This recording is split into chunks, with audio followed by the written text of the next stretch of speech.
Hi, it's Dani Lovestrong. Today I want to talk to you guys about forgiveness. And not forgiveness in the way that most people talk about it. They're usually telling you to forgive someone else and how forgiving other people is really for you. And that stuff is really true. But what I want to talk to you about is forgiving yourself.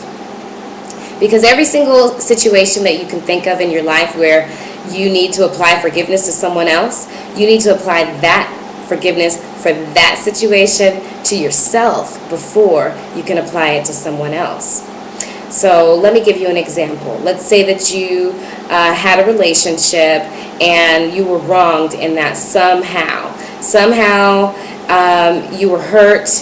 Maybe someone lied to you, maybe someone cheated on you, maybe someone took you for granted, maybe someone had a problem with some kind of an addiction, whether it be gambling or alcohol, or maybe someone abused you. Whatever the case is, someone did you wrong. Okay, so we understand that. But what I want you to know is that the first person and the main person who did you wrong, regardless of what you went through, is yourself.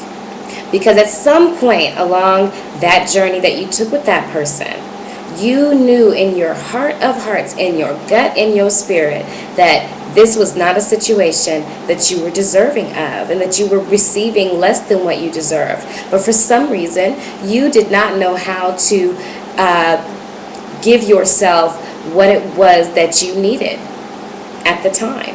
See, we only put up with things that we don't deserve in other people because we don't know how to supply that need to ourselves. So the first person that needs to be forgiven is yourself, because you put yourself in a situation, you dealt with someone, you put up with something that was less than what you deserve.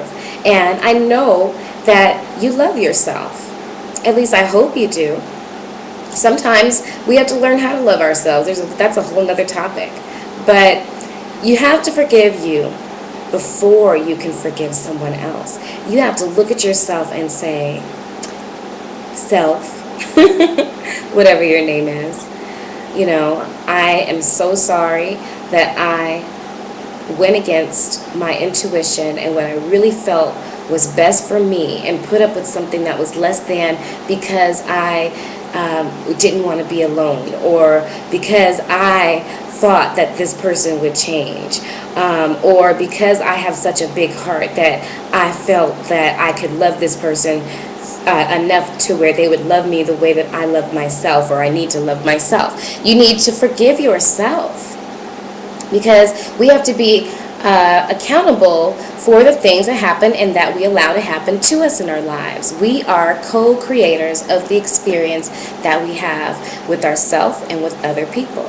So that's really what I wanted to say. Just regardless of how you're feeling, you might be hurt, you might be disappointed, you might be holding on to something from the past that you just can't seem to get rid of, and you may have told yourself, well, I forgave them, and that's fine, but the reason why you're still holding on to that is because you haven't forgiven the most important person, which is yourself, for allowing yourself to go through what it was, putting yourself in that situation that you had no business being in with that person at that time in your life. And that's pretty much it. That's all I have to say. If you like this video, please like it. Leave your comments, leave your questions, leave your suggestions. I'm open to everything. Everything that I'm doing is for you guys. I am a loving coach, an advocate, a writer, a speaker, a motivator, and a student of love. And I'm all about manifesting healthy, loving relationships in all areas of life, starting with ourselves. So I'll put all my contact information in the info section of this video. And until next time, know that I love you. Keep loving strong. And mwah. Love you. Ciao.